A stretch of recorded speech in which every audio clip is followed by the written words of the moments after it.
Hello friends, आपका prep smart hub में स्वागत है। जीएफआर सीरीज के इस वीडियो में आज हम जीएफआर के रूल 136, 137 एवं 138 को कवर करेंगे। चलिए वीडियो की शुरुआत करते हैं और जीएफआर के रूल 136 को देखते हैं। जीएफआर के रूल 136 में कुल 3 सब रूल्स हैं जिसको हम 1 बाय 1 कवर करेंगे। इसका पहला सब रूल्स यह कहता है कि no works shall be commenced और लायबिलिटी इनकर्ड अनटिल, यानी कोई भी वर्क जो है कमेंस नहीं किया जाएगा, शुरू नहीं किया जाएगा, या एक्सपेंडिचर जो है जो पैसा है उसको खर्च नहीं किया जाएगा जब तक कि जो कॉम्पिटेंट अथॉरिटी है, जब तक कि जो कॉम्पिटेंट अथॉरिटी है वो क्या कर दे, एडमिनिस्ट्रेटिव अप्रूवल न दे दे। जब एडमिनिस्ट्रेटिव अप्रूवल, ठीक है, administrative approval competent authority has given, ठीक है। No work shall be commenced और liability incurred until competent authority has given administrative approval, ठीक है। उसके बाद है सैंक्शन टू इनकर एक्सपेंडिचर, यानी सबसे पहले आपको क्या करना पड़ेगा, वर्क्स को इनिशिएट करने से पहले एडमिनिस्ट्रेटिव अप्रूवल लेना पड़ेगा कॉम्पिटेंट अथॉरिटी का। फिर जो है सैंक्शन, जो एक्सपेंडिचर को खर्च करना है उसकी स्वीकृति लेनी पड़ेगी कॉम्पिटेंट अथॉरिटी से। फिर जो है क्या है, अप्रूवल लेना पड़ेगा, अप्रूवल टू क्या, किसका, डिटेल्ड डिजाइन का, प्रॉपर डिटेल डिजाइन का, ठीक है। डिटेल्ड डिजाइन का क्या करना पड़ेगा, अप्रूवल लेना पड़ेगा, ठीक है। प्रॉपर होगा यहाँ, प्रॉपर डिटेल डिजाइन का अप्रूवल लेना पड़ेगा, ठीक है। फिर इसमें है कि जो है इसका जो लाइफ साइकिल है, लाइफ कॉस्ट साइकिल है, उसको भी कंसीडर करना पड़ेगा। क्या है इसमें है कि लाइफ कॉस्ट साइकिल, यानी जो कोई भी वर्क्स है उसको कितने साल तक जो है वो कितने साल के लिए जो है उसको बनाया जा रहा है और ओवरऑल कितना उस पर एक्सपेंडिचर होगा शुरू से अंत तक, वो सारा हमें जब डिटेल डिजाइन करेंगे तो वो भी कैलकुलेट करना है, ठीक है। इसका चौथा है क्या, चौथा में क्या है कि जो है एस्टीमेट्स क्या करना है, एस्टीमेट्स प्रिपेयर करना है, ठीक है। एस्टीमेट्स प्रिपेयर करना है जिसमें क्या होगा, जिसमें जो है जिसमें डिटेल्ड स्पेसिफिकेशन होगा, डिटेल्ड क्या होना चाहिए, स्पेसिफिकेशन होना चाहिए, ठीक है। डिटेल्ड स्पेसिफिकेशन होना चाहिए ईच आइटम का एंड क्वांटिटी का डिटेल्ड स्पेसिफिकेशन होना चाहिए, ठीक है। एस्टीमेट्स जो प्रिपेयर होगा उसको कॉम्पिटेंट अथॉरिटी क्या करेगा, अप्रूव करेगा। तो ये किस में था, जो है 4 नंबर में था। आगे देखेंगे इसमें जो है 5वां जो है उसको देखेंगे, जो 5वां है इसका 5th नंबर में बोला गया है कि जो भी इसका जो फंड्स है, क्या है, जो फंड्स है, funds for cover the charge during the year, यानी पूरे साल में जितने फंड्स की ज़रूरत होगी वो फंड्स भी क्या करना पड़ेगा, कॉम्पिटेंट अथॉरिटी से लेना पड़ेगा, ठीक है। तो ये है बेसिकली 5 में। इसका जो 6 है, 6 में बोलता है कि टेंडर को क्या करना पड़ेगा, टेंडर को इनवाइट करना पड़ेगा, टेंडर को क्या करना पड़ेगा, इनवाइट करना पड़ेगा। और उसके बाद क्या करना पड़ेगा, इनवाइट करने के बाद प्रोसेस्ड करना पड़ेगा, प्रोसेस्ड एज पर क्या है, एज पर रूल्स, जो रूल्स होगा रूल्स के हिसाब से टेंडर जो आएगा उसको प्रोसेस करना पड़ेगा। उसके बाद क्या है, वर्क ऑर्डर इशू करना पड़ेगा, क्या करना पड़ेगा, वर्क ऑर्डर इशू करना पड़ेगा। तो बेसिकली जो है ये टोटल कितने हैं, 7 है। टोटल कितने हैं, टोटल जो है 7 पॉइंट है। इन 7 पॉइंट को क्या करना है आपको, इन 7 पॉइंट का कवर हो जाएगा तभी जो है आप कोई भी काम को शुरू कर सकते हैं। बेसिकली यही है, ठीक है। यानी कोई भी वर्क्स जो है तब तक शुरू नहीं कर सकते हैं जब तक कि उसका एडमिनिस्ट्रेटिव अप्रूवल नहीं मिल गया है और जो उसमें एक्सपेंडिचर इन्वॉल्व है उसका सैंक्शन नहीं मिल गया है, उसका डिटेल डिज़ाइन प्रिपेयर नहीं हो गया है, एस्टीमेट्स जो है आइटम वाइज प्रिपेयर नहीं हो गया है और उसका जो है जो उसमें ड्यूरिंग द ईयर जो एक्सपेंडिचर आएगा वो फंड नहीं मिल गया है और टेंडर इनवाइट और प्रोसेस नहीं हो गया है, वर्क ऑर्डर इशू नहीं हो गया है। ये बेसिकली 8 चीज़ हैं। ये 8 चीज़ जो है हो जाएगा तभी जो है कोई भी काम शुरू हो सकता है, ठीक है। यही किस में था, सब रूल 1 में था। आगे बढ़ेंगे और इसका सब रूल 2 जो 136 का सब रूल 2 है वो देखेंगे। 136 के सब रूल 2 में क्या है, एक्सेप्शन दिया हुआ है। एक्सेप्शन किसका है, तो 136 के 1 का एक्सेप्शन है। जैसे इसमें है कि मान लीजिए कोई अर्जेंसी आ गया, ठीक है, अर्जेंसी, ठीक है, क्या हो गया, अर्जेंसी आ गया। अर्जेंसी आ गया किसी वर्क्स को इनिशिएट करने का, किसी वर्क्स को इनिशिएट करने का अर्जेंसी आ गया तो उस केस में क्या कहता है, उस केस में जो 136 के रूल जो सब रूल 1 है उसमें जो प्रोसीजर दिया गया है उसको बिना फॉलो किए हुए भी क्या कर सकते हैं, वर्क्स को इनिशिएट कर सकते हैं।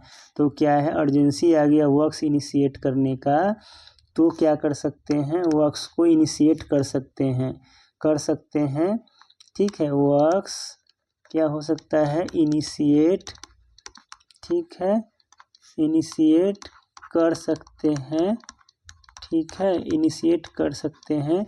और वो कौन करेगा इनिशिएट, तो जो कंसर्न्ड एग्जीक्यूटिव ऑफिसर होगा, जो कंसर्न्ड एग्जीक्यूटिव ऑफिसर होगा वो कर सकता है, ठीक है। कौन करेगा, तो कंसर्न एग्जीक्यूटिव ऑफिसर करेगा, ठीक है, ऑन हिज ऑन रिस्पॉन्सिबिलिटी, जो है ऑन हिज ऑन, ठीक है, judgement, on his own judgement and responsibility, यानी अपने रिस्पॉन्सिबिलिटी और अपने जजमेंट के, ठीक है, बिहाफ पे वो क्या कर सकता है, वर्क्स को इनिशिएट कर सकता है। और साथ ही साथ पैरेलल जो है वो क्या करेगा, पैरेलल जो है फाइल क्या कर देगा, इनिशिएट भी करेगा, फाइल इनिशिएट भी करेगा, फाइल इनिशिएट करेगा किस लिए, तो जो है कॉम्पिटेंट अथॉरिटी से अप्रूवल लेने के लिए, ठीक है, फाइल इनिशिएट करेगा, ठीक है, अप्रूवल ऑब्टेन करने के लिए, ठीक है, ऑब्टेन के लिए, ठीक है। तो बेसिकली इसमें यही दिया हुआ है कि मान लीजिए अर्जेंसी आ जाता है तो उस केस में वर्क्स को इनिशिएट किया जा सकता है, लेकिन जो कंसर्न्ड एग्जीक्यूटिव ऑफिसर है वो अपने जजमेंट और रिस्पॉन्सिबिलिटी, उसकी रिस्पॉन्सिबिलिटी होगी कि वो इसको इनिशिएट करे और पैरेलली जो है वो फाइल भी मूव करेगा कॉम्पिटेंट अथॉरिटी के अप्रूवल के लिए। जो भी एक में जो सारी चीज़ें दी हुई है वो सारी चीज़ करने के लिए फाइल भी चला देगा। आगे बढ़ते हैं और जो इसका थर्ड जो सब रूल है उसको देखेंगे। जो इसका रूल जो सब रूल थर्ड है उसमें क्या बोल रहा है, necessity of additional development of A work. Basically इसमें ये बोल रहा है कि मान लीजिए कोई वर्क्स है, ठीक है, मान लीजिए कोई वर्क्स है, उसको कॉम्पिटेंट अथॉरिटी ने क्या कर दिया है, सैंक्शन कर दिया है, ठीक है।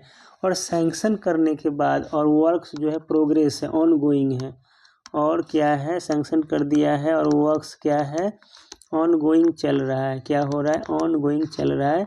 और बीच में पता चलता है कि कुछ एडिशनल जो डेवलपमेंट है वो भी रिक्वायर्ड है, ठीक है। एडिशनल डेवलपमेंट मतलब कुछ और उसमें बनाना चाह रहे हैं, कुछ और ज़रूरी चीज़ें उसमें बननी है। तो उस केस में जो एडिशनल डेवलपमेंट का जो एक्सपेंडिचर आएगा वो सप्लीमेंट्री एस्टीमेट में कवर होगा। तो जो एडिशनल जो है एडिशनल डेवलपमेंट, जो भी एडिशनल डेवलपमेंट होगा वो क्या होगा, सप्लीमेंट्री एस्टीमेट्स में कवर होगा। क्या होगा, सप्लीमेंट्री एस्टीमेट्स में क्या होगा, कवर होगा।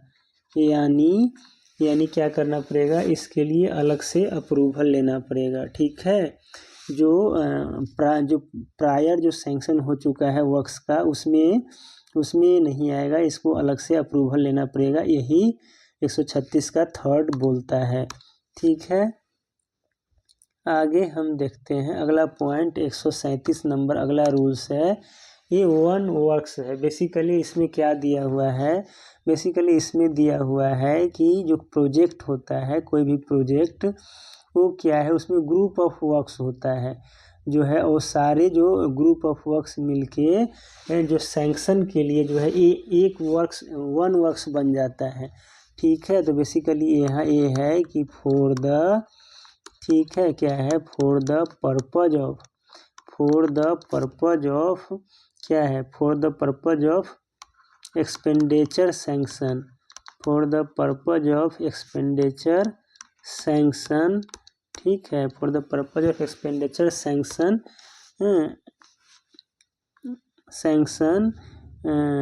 ए group of works of A project